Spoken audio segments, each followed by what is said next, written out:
Programming सीखने के लिए हमारे चैनल लर्न कोडिंग को सब्सक्राइब करें। आज के इस वीडियो में हम आपको सिंपल सा स्ट्रक्चर का प्रोग्राम बना के दिखाएंगे सी लैंग्वेज में। तो स्ट्रक्चर चैप्टर को लेके आपका जो भी डाउट है हम क्लियर कर देंगे इस वीडियो के ज़रिए, ठीक है। तो चलिए स्टार्ट करते हैं कोड लिखना। सबसे पहले तो हमारे पास एक स्ट्रक्चर होना चाहिए, तभी तो हम उसे इम्प्लीमेंट कर पाएंगे। तो हम क्या करते हैं, स्ट्रक्ट कीवर्ड की मदद से यहाँ पे एक EMP नाम का स्ट्रक्चर बना रहे हैं, ठीक है। इसका मतलब हम एम्प्लॉय का अलग अलग तरह का डेटा यहाँ पे लेंगे। स्ट्रक्चर की एक खासियत होती है कि इसमें आप इंटीजर, कैर, फ्लोट, डबल किसी भी तरह का डेटा इनपुट ले सकते हैं, इसमें आप काम कर सकते हैं। जबकि एरे में क्या होता है कि हम सिमिलर तरह के डेटा को लेके ही काम कर सकते हैं, लेकिन स्ट्रक्चर हमें डिफरेंट काइंड्स ऑफ डेटा को इनपुट करने के, उनमें काम करने के लिए अलाउ करता है। तो सबसे पहले हम क्या करते हैं, इंटीजर टाइप का एक डेटा यहाँ पे बनाते हैं, वो क्या होगा, एम्प्लॉय ID, ठीक है। उसके बाद एक कैर टाइप का डेटा होगा हमारा, वो क्या होगा, एम्प्लॉय नेम। इसका साइज हम दे देते हैं 20 कैरेक्टर लॉन्ग। अभी हम क्या करते हैं, फ्लोट टाइप का एक ले लेते हैं, एम्प्लॉय सैलरी, ठीक है। तो यहाँ पे देखो हम स्ट्रक्चर EMP के अंदर 3 अलग अलग तरह का वैल्यू ले रहे हैं। एक हो गया एम्प्लॉय ID जिसका टाइप इंट है, एक हो गया eName जिसका टाइप कैर है, इसमें नेम इनपुट लेंगे, और एक है eSal, इसका टाइप फ्लोट है। स्ट्रक्चर के अंदर आप इन वेरिएबल में डायरेक्टली वैल्यू असाइन नहीं कर सकते, इनिशलाइज नहीं कर सकते। फिर आपको मेन फंक्शन में आना होगा, लेकिन यहाँ पे आपको सेमी कोलन से स्ट्रक्चर की बॉडी क्लोज करनी होगी। अगर आप नहीं करेंगे तो आपको बढ़िया सा झनझनाता हुआ एरर मिलेगा। मेन फंक्शन में आते हैं। अभी हमें क्या करना है, मेन फंक्शन को हमें बताना होगा कि हम किस स्ट्रक्चर के डेटा को एक्सेस करने खोज रहे हैं मेन के अंदर। तो हम एक्सेस करने खोज रहे हैं स्ट्रक्चर EMP के डेटा को। तो यहाँ पे हम EMP टाइप का एक वेरिएबल बनाते हैं E नाम का। इस E वेरिएबल का टाइप E है, EMP है, ठीक है। और इसका टाइप EMP होने की वजह से इस वेरिएबल E के थ्रू हम तीनों तरह के डेटा को इनपुट कर सकते हैं, ठीक है, क्योंकि इसका टाइप EMP है, स्ट्रक्चर का टाइप है। तो सबसे पहले हम क्या करेंगे, एम्प्लॉय का ID इनपुट करेंगे, ठीक है। EID क्या दे देते हैं, 10 दे देते हैं।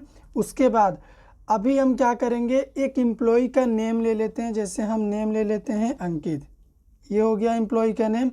तो अभी हमें क्या करना, इस अंकित नेम को इस eName में कॉपी करना है। तो यहाँ पे कॉमा देंगे और e.ename, eName में हमने कॉपी कर दिया।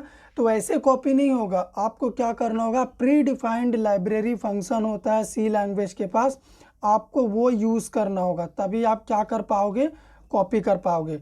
तो इसको हम क्या करेंगे, यहाँ से हटा के इसके अंदर डालेंगे। फंक्शन का नाम है strcpy। ये क्या करता है, स्ट्रिंग वैल्यू को स्ट्रिंग टाइप के वेरिएबल में कॉपी करने का काम करता है। तो इस स्ट्रिंग को ये क्या करेगा, इस eName में कॉपी कर देगा। तो इनपुट हो चुका है। अभी हमें क्या करना है, एम्प्लॉय की सैलरी बतानी है, बता देते हैं सैलरी। जैसे उसका सैलरी मान लो 20,000 है, ठीक है। पॉइंट में भी ले सकते हो, 0.5, क्योंकि फ्लोट टाइप का है, कुछ भी हो सकता है। हमने वैल्यू तो इनपुट ले लिया। अब बात आती है इन वैल्यू को एक्सेस करने की बात। तो एक्सेस कैसे करेंगे, एक्सेस करना भी बड़ा ही सिंपल है। प्रिंटफ फंक्शन लिखना है आपको। यहाँ पे क्या लिखना है, डबल कोट्स में लिख देते हैं EMP ID, ठीक है। उसके बाद %d, क्योंकि इंटीजर वैल्यू है EID। तो यहाँ पे क्या करेंगे, E.EID लिखेंगे। यहाँ पे भी E.EID ही लिखना है। अभी इसी प्रिंटफ को हम कितनी बार लिखेंगे, 3 बार लिखेंगे, क्योंकि 3 वैल्यू है। यहाँ पे क्या होगा, एम्प्लॉय नेम, स्ट्रिंग वैल्यू है तो %s, उसके बाद यहाँ पे E.ename।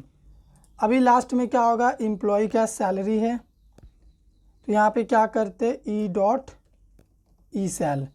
हमारा कोड रेडी है, इसमें एक जरा भी गलती नहीं है। एक एक लाइन ड्राई रन करके समझाएंगे। सबसे पहले रन करेंगे और हम आपको रिजल्ट दिखाएंगे कि हमारा प्रोग्राम जो है वो सही से काम कर रहा है कि नहीं। तो देखो ये सक्सेसफुली रन हो चुका है। तो यहाँ पे एक वार्निंग क्या शो कर रहा है कि strcpy जो फंक्शन है ना, वो string.h हेडर फाइल के अंदर है। तो देव सी प्लस प्लस तो अलाउ कर दे रहा रन करने के लिए, लेकिन टर्बो सी नहीं करेगा। इसलिए आपको इंक्लूड कर लेना है क्या, स्ट्रिंग डॉट एच। ये इसलिए इंक्लूड कर रहे क्योंकि ये वाला फंक्शन इसी के अंदर है, strcpy function string dot H header file के अंदर है, इसीलिए इंक्लूड करना पड़ेगा। और न्यू लाइन के लिए क्या करते, स्लैशन लगा देते, नहीं तो आपने देखा कितना डेंजर आउटपुट आया था। अभी क्या करते, रन करते हैं। तो देखो ये सक्सेसफुली रन हो चुका है। यहाँ पे एम्प्लॉई ID 10 जो हमने यहाँ पे सेट किया है। एम्प्लॉई नेम देखो अंकित, जो हमने एम्प्लॉई नेम प्रोवाइड किया था। एम्प्लॉई का सैलरी यहाँ पे 0 बता रहा। यहाँ पे प्रॉब्लम आया है, क्या प्रॉब्लम है, अच्छा %f करना होगा हमें, ठीक है। आई एम सॉरी, मैंने उसी को ओपन कर दिया, अब फिर से री एग्जीक्यूट करते हैं। देखो यहाँ पे एम्प्लॉई का सैलरी भी आ गया है कि नहीं, बिल्कुल आ गया है। तो आप क्या करो ना, अगर एम्प्लॉई का सैलरी बहुत ज़्यादा है, 20,000 1 लाख है, तब आप क्या करो, इसका रेंज बढ़ा दो। इसको आप डबल टाइप भी बना सकते हो। अभी एम्प्लॉई का सैलरी हम क्या कर देते हैं, 2 लाख कर देते हैं और %LF, फिर रन करते हैं। तो यहाँ पे देखो एम्प्लॉय का सैलरी आ गया कि नहीं, 2 लाख रुपया, 0.5 भी है, वो भी प्रिंट हो रहा। तो अभी चलिए हम आपको ड्राई रन करके समझाते हैं कि ये काम कैसे कर रहा। सबसे पहले तो यहाँ पे वैल्यू इनपुट है, पहले से ही इनपुट है, आप चाहें तो स्कैनअप से रन टाइम में इनपुट ले सकते हैं। फिर हमने क्या किया, एक एक करके सभी को प्रिंट कर दिया तो डिस्प्ले हो गया। बस सिंपल सा ड्राई रन खत्म।